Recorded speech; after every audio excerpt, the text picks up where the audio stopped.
ఫోన్పేలో రీసెంట్గా ఒక అప్డేట్ వచ్చింది. అదేంటంటే చాలామంది ఇది ఫేస్ చేసి ఉంటారు. మనకి ఫోన్పేలో ఎలా పేమెంట్ చేస్తే గూగుల్ పేలో క్రెడిట్ అవుతుంది, అంటే గూగుల్ పేలో పడుతుంది, ట్రాన్సాక్షన్ హిస్టరీలో వస్తుంది. గూగుల్ పేలో పేమెంట్ చేస్తే ఫోన్పేలోను, అలానే పేటిఎంలో పేమెంట్ చేస్తే గూగుల్ పేలోను, ఇలా ఒక్కొక్కరికి ఒక్కొక్క బ్యాంకులో అయితే ఒక్కొక్క యాప్లో అయితే అమౌంట్ అయితే క్రెడిట్ అవుతుంది.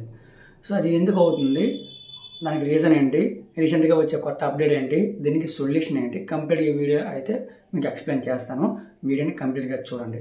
ఫస్ట్ ఆఫ్ ఆల్ చాలామంది ఫేస్ చేసి ఉంటారు, ఎవరైనా మనకి ఫోన్పేలో పేమెంట్ చేస్తే గూగుల్ పేలో పడడం, లేదా గూగుల్ పేలో పేమెంట్ చేస్తే ఫోన్పేలో ఎందుకు పడుతుందంటే రీసెంట్గా ఒక అప్డేట్ అది వచ్చింది. అదేంటంటే డిఫాల్ట్ యూపీఐ నెంబర్ అని ఒకటి ఉందన్నమాట.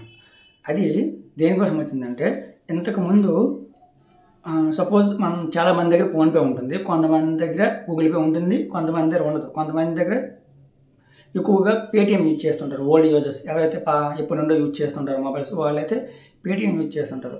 సపోజ్ ఒక పర్సన్, ఎవరైనా ఒక అవతల పర్సన్కి పేటిఎం ఉంది, మన దగ్గర ఒక ఫోన్పే తప్ప ఇంకొకటి లేదనుకుందాం నా దగ్గర. సో ఆ పర్సన్ అనేది నాకు పేమెంట్ చేస్తే అతను ఎక్కువగా పేటిఎం యూజ్ చేస్తారు, కాబట్టి పేటిఎం నుండి పేమెంట్ చేయడానికి మన మొబైల్ నెంబర్ని అయితే అందులో ఎంటర్ చేస్తారు.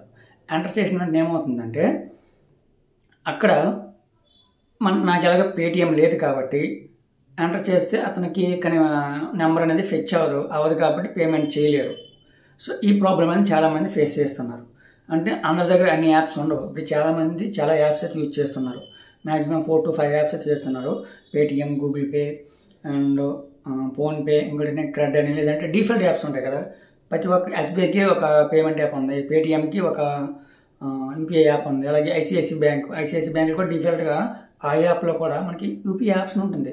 అప్పుడు ఏం చేయాలంటే, డైరెక్ట్గా మొబైల్ నెంబర్ ఎంటర్ చేస్తే అనేది అమౌంట్ అయితే సెండ్ అవ్వదు, అవతల వ్యక్తికి అది ఉంటేనే అవుతుంది. సపోజ్ నేను ఐసిఐసి బ్యాంక్ని అవతల వ్యక్తికి ఐసిఐసి యూపీఐ నుండి పేమెంట్ చేయడానికి ట్రై చేస్తే అవతల పర్సన్ ఫోన్ నెంబర్ని ఎంటర్ చేయాలి, లేదంటే యూపీఐ ఐడి ఎంటర్ చేయాలి.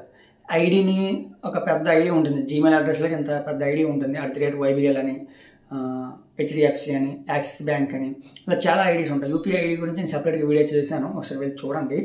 ఇప్పుడు ఏమవుతుందంటే, ప్రతి ఒక్కరు కూడా ఐడిని అవతల వ్యక్తికి ఇవ్వలేరు. ఎందుకంటే అది ఒక్క నెంబర్ ఎంటర్ చేసినా వేరే వాళ్ళకి వెళ్ళచ్చు, లేదంటే నో ప్రాబ్లం నేమ్ వస్తుంది, ఆ నేమ్ మ్యాచ్ అయితే సరిపోతుంది. ఐడి మొత్తాన్ని వేరే వాళ్ళకి ఎంటర్ చేసి టైప్ చేసేంత ఓపిక ఎవరికి ఉండదు.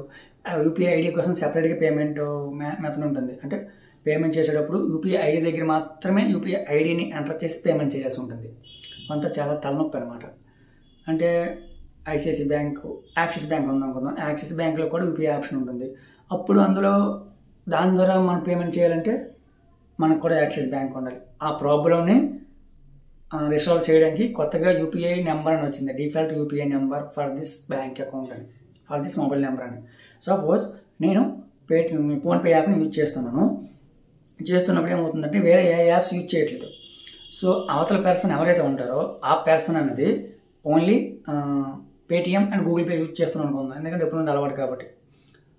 అప్పుడు ఏం చేస్తానంటే, పేటిఎంలో వేరే బ్యాంక్ ఉంది, దాని ద్వారా పేమెంట్ చేయాలి. పేమెంట్ చేసిన వెంటనే ఏమవుతుందంటే, నేను ఒక పేమెంట్ ఫోన్పే యాప్ని నేను ఇన్స్టాల్ చేసుకున్నాను కాబట్టి నాది డిఫాల్ట్ ఫోన్ నెంబర్కి అది ఉండిపోతుంది. ఓకే, అది ఉండిపోవడం వల్ల ఏమవుతుందంటే, అవతల వ్యక్తి పేటిఎం నుంచి చేసిన, ఫోన్పే నుంచి చేసిన, గూగుల్ పే ద్వారా చేసిన, ఇంకేదైనా యాప్ ద్వారా చేసినా నా మొబైల్ నెంబర్ ఎంటర్ చేసిన వెంటనే నాకు డైరెక్ట్గా పేటిఎం ఏదైతే డిఫాల్ట్గా ఉందో ఆ అకౌంట్లో పడిపోతుంది. పేటిఎంలో డిఫాల్ట్ ప్రైమరీ అకౌంట్ అని ఒకటి ఉంది. ప్రైమరీ అకౌంట్ అంటే, సపోజ్ మనకి 4-5 బ్యాంకులు ఉందనుకుందాం మన ఫోన్ నెంబర్ మీద లింక్ అయ్యి, మనం పేమెంట్ చేసేటప్పుడు మనకు అడుగుతుంది ఈ విధంగా, ఓకే, ఏ బ్యాంక్ నుండి మనం విత్డ్రా చేయాలనుకుంటున్నాం, సెండ్ చేయాలనుకుంటున్నాం, ఆ బ్యాంక్ని ఎంటర్ చేస్తే సరిపోతుంది. దాంట్లో క్లిక్ చేసి పిన్ ఎంటర్ చేస్తే అమౌంట్ వెళ్ళిపోతుంది.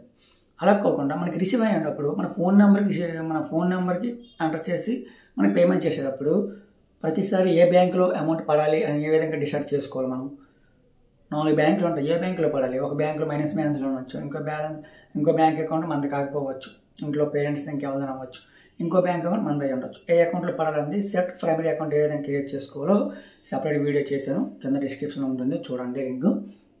అది ప్రైమరీ అకౌంట్. సో ఇప్పుడు మనకి అవతల వ్యక్తి పేమెంట్ చేసిన వెంటనే ఏమవుతుంది, పేటిఎం ద్వారా చేసినా సరే డిఫాల్ట్ యూపీఐ ఆ ఫోన్ నెంబర్కి ఏదైతే యాప్ లింక్ అయి ఉంటుందో, యాప్ కాదు యూపీఐ ఐడి ఉంటుంది, యూపీఐ ఐడికి పేమెంట్ అనేది సెండ్ అయిపోతుంది. యూపీఐ ఐడి అంటే ఫోన్పేకి సెండ్ అయిపోతుంది అన్నమాట. ఆ ఫోన్ నెంబర్కి ఒక యూపీఐ ఐడి లింక్ అయ్యి ఉంటుంది అన్నమాట.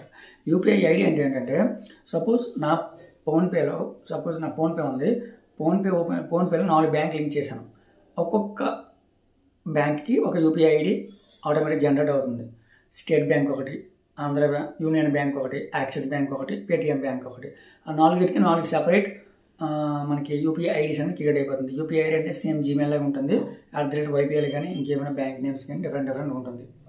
సపోజ్ నేను గూగుల్ పే ఇన్స్టాల్ చేసుకున్నాను, గూగుల్ పేలో కూడా అలానే 4 బ్యాంకులు లింక్ చేసాను అనుకుందాం. 4 బ్యాంకులకు కూడా సెపరేట్ 4 యూపీఐ ఐడిని క్రియేట్ అయిపోతాయి. సో మనం ఎక్స్ట్రా క్రియేట్ చేసుకోవచ్చు, అప్ టు 4 to 5 చేసుకోవచ్చు. ఓకే, ఆ విధంగా యూపీఐ ఐడీస్ ఉంటాయి. ఇప్పుడు నేను ఒక పేటీఎంని యూజ్ చేస్తున్నాను కాబట్టి అవతల వ్యక్తి పేమెంట్ చేసిన వెంటనే ఆ పేటీఎం యాప్ అనేది డిఫాల్ట్ యూపీఐ ఐడిగా ఉండిపోయి అవతల వ్యక్తి ఏ యాప్ నుండి పేమెంట్ చేసినా, స్టేట్ బ్యాంక్ ఆఫ్ యూపీఐ చేసిన, యాక్సిస్ బ్యాంక్ యూపీఐ చేసిన, ఐసిఐసి యూపీఐ ద్వారా చేసిన సెపరేట్ యాప్స్ ఉన్నాయి దానికోసం. ఏంటంటే ఆ బ్యాంకింగ్ యాప్లో ఆప్షన్ ఉంటుంది. పేటీఎం ద్వారా చేసిన, గూగుల్ పే ద్వారా చేసిన, అలానే ఫోన్పే ద్వారా చేసిన ఈ యాప్లో పడిపోతుంది అన్నమాట. అదే డిఫాల్ట్ బ్యాంక్. ఒకవేళ నాకు ఆ బ్యాంక్స్ లేకపోతే, ఆ బ్యాంకులో లేదంటే ఆ యాప్ లేకపోతే, నా దగ్గర పేటీఎం లేదు కాబట్టి డైరెక్ట్ ఫోన్పేలో పడిపోతుంది. ఒకవేళ పేటీఎం ఉందనుకోండి, సో పేటీఎం యాప్ ద్వారా చేసినప్పుడు పేటీఎంలో పడుతుంది. గూగుల్ పే ద్వారా చేశారనుకోండి అవతల వ్యక్తి, నాకు గూగుల్ పే ఉంటే డైరెక్ట్ గూగుల్ పేలో పడిపోతుంది. అదే ఇన్స్టాల్ అయ్యి ఉంటే, కొత్తగా ఈ అప్డేట్ కూడా వచ్చింది. సపోజ్ నాకు ఐసిఐసి బ్యాంకు డిఫాల్ట్ ఉందనుకోండి, అవతల వ్యక్తి కూడా అదే ఉంటే సేమ్ అందులో పడుతుంది. ఒకవేళ నాకు లేకపోతే డిఫాల్ట్ ఇందులో పడిపోతుంది. అది కొత్తగా వచ్చే అప్డేట్. దాన్ని ఇప్పుడు నాకు సొల్యూషన్ ఏంటంటే, చాలామందికి ఒక బ్యాంకులో పడితే ఇంకా బ్యాంకులో పడట్లేదని ఎవరైతే అనుకుంటున్నారో వాళ్ళకైతే నేను ఏం చెప్తానంటే, రెగ్యులర్గా చాలామంది యూజ్ చేసి ఫోన్పే, అది తప్పితే పేటీఎం లేదా గూగుల్ పే కదా. సో మీరు ఫోన్పే కాబట్టి ఫోన్పే ఓపెన్ చేసిన వెంటనే మీకు ఈ విధంగా కనిపిస్తుంది. ఓపెన్ చేసిన వెంటనే ఈ విధంగా కనిపిస్తుంది. కనిపించిన వెంటనే మీరు దానిపై క్లిక్ చేసి set receive as default bank పై క్లిక్ చేసుకోండి. ఏ యాప్ వాళ్ళ బిజినెస్ కోసం, వాళ్ళ ఇంప్రూవ్మెంట్ కోసం వాళ్ళు కూడా ఇలానే అడుగుతారు. సో పేటీఎం ఓపెన్ చేసినా ఇలాగ అడుగుతుంది, స్కిప్ చేసేయండి మీకు వద్దు అనుకోండి. గూగుల్ పే ఓపెన్ చేసినా ఇలాగ అడుగుతుంది, స్కిప్ చేసేయండి. ఏదైతే ఒక యాప్ని మీరు సెలెక్ట్ చేసుకుంటారో ఆ యాప్లోనే డిఫాల్ట్ బ్యాంక్ సెట్ చేసుకోండి. అది 2-3 సార్లు రిజెక్ట్ చేసి స్కిప్ చేస్తే మరి 2వ సారి అడగదు. అందులో చేసారనుకోండి దానికి షిఫ్ట్ అయిపోతుంది. అంటే ఏదో ఒకటి మాత్రం ఫిక్స్ అయి ఉంటుంది అన్నమాట. గూగుల్ పే అయితే గూగుల్ పే, లేదంటే ఫోన్పే అయితే ఫోన్పే. అందులో అడిగినప్పుడు ఇందులో అడిగినప్పుడు అందులో క్లిక్ చేయొద్దు. ఏదో ఒకటి సెర్చ్ అయ్యి ఫిక్స్ అయ్యి దాన్ని క్లిక్ చేసి మీరు సెర్చ్ చేసుకోండి. ఈ విధంగా మనం యూపీఐ యాప్ని క్రియేట్ చేసుకోవచ్చు. అదే డిఫాల్ట్ బ్యాంక్ అకౌంట్ని సెర్చ్ చేసుకోవచ్చు. ఇప్పుడు నాకు అవతల వ్యక్తి ఫోన్పే ద్వారా చేస్తే డైరెక్ట్ నాకు పడుతుంది. గూగుల్ పే ద్వారా చూస్తే నాకు ఆ యాప్ ఉంటే ఆ యాప్లో పడుతుంది. ఆ యాప్లో ఏ బ్యాంక్ లింక్ అయ్యి ఉందో సెట్ ప్రైమరీ అకౌంట్ అన్నాను కదా, అందులో పడుతుంది. అవతల వ్యక్తి సపోజ్ ఫోన్పే అనేది స్టేట్ ప్రైమరీ అకౌంట్గా స్టేట్ బ్యాంక్ పెట్టుకున్నాను. అవతల వ్యక్తి ఫోన్పే ద్వారా చేస్తే నాకు ఫోన్పేలో స్టేట్ బ్యాంక్లో పడుతుంది. గూగుల్ పేలో నేను ఆంధ్ర బ్యాంక్ని పెట్టుకున్నాను, అదే యూనియన్ బ్యాంకు. అవతల వ్యక్తి గూగుల్ పే ద్వారా చేస్తే నాకు యూనియన్ బ్యాంక్లో పడుతుంది. అర్థమవుతుంది కదా మీకు. అవతల వ్యక్తి నేను అదే పేటీఎంలో నేను ఇంకో బ్యాంకు యాక్సిస్ బ్యాంక్ ఉందనుకున్నాను. పేటీఎంలో యాక్సిస్ బ్యాంక్ అనేది డిఫాల్ట్ ప్రైమరీ అకౌంట్గా పెట్టుకున్నాను. అవతల వ్యక్తి పేటీఎం ద్వారా చేస్తే నాకు పేటీఎంలో అమౌంట్లో యాక్సిస్ బ్యాంక్లో అమౌంట్ పడుతుంది. క్లారిటీ వచ్చింది కదా అక్కడికి. సపోజ్ నేను ఈ గూగుల్ పే అండ్ పేటీఎం యాప్లో అన్ఇన్స్టాల్ చేశాను అనుకుందాం. అవతల వ్యక్తి పేటీఎం ద్వారా చేసినప్పుడు నాకు పేటీఎం అకౌంట్ ఉంది కానీ అన్ఇన్స్టాల్ చేశాను కాబట్టి నాకు డిఫాల్ట్ బ్యాంక్ అకౌంట్ ఫోన్పేలో పడిపోతుంది. పేటీఎం ద్వారా చేసిన ఫోన్పేలో పడిపోతుంది. ఎందుకంటే డిఫాల్ట్ బ్యాంక్ని సెర్చ్ చేసుకున్నాను కాబట్టి రిసీవింగ్ బ్యాంక్ అన్నమాట. ఇది కొత్తగా వచ్చే అప్డేట్. మీకు ఇంకా అప్డేట్స్ కావాలంటే కంటిన్యూగా మన రెగ్యులర్గా మన ఛానల్ని కొత్తగా వచ్చే వీడియోస్ని చూడండి. ఫోన్పే గురించి, అలాగే రీసెంట్గా వచ్చే అన్ని టెక్ కంటెంట్ గురించి కూడా మీకు అప్డేట్ చేస్తూ ఉంటాను. ఇందులో మీకు డిస్క్రిప్షన్లో 2 లింక్లు ఇస్తాను. అదేంటంటే డిఫాల్ట్ బ్యాంక్ సెట్ని ఎలా చేసుకోవాలి, బ్యాంక్ని ఎలా యాడ్ అండ్ ఎలా రిమూవ్ చేయొచ్చు, అలానే యూపీఐ నెంబర్ ఏంటి, దానివల్ల యూజెస్ ఏంటంటే మొత్తం కంప్లీట్ వీడియోస్ ప్లేలిస్ట్ అనేది మన డిస్క్రిప్షన్లో ఉంటుంది. దానిపై క్లిక్ చేసిన వెంటనే మీకు ఏ వీడియో గురించి తెలుసుకోవాలనుకుంటారో ఆ వీడియోని అయితే చూడండి. ఇలాంటి అప్డేట్స్ కోసం వీడియోని లైక్ చేసి ఛానల్ని సబ్స్క్రైబ్ చేసుకోండి. అలానే ఇది యూస్ఫుల్ అనిపిస్తే మీ ఫ్రెండ్స్ అండ్ ఫ్యామిలీ మెంబర్స్కి లేదంటే గ్రూప్స్లో షేర్ చేయండి. Thank you.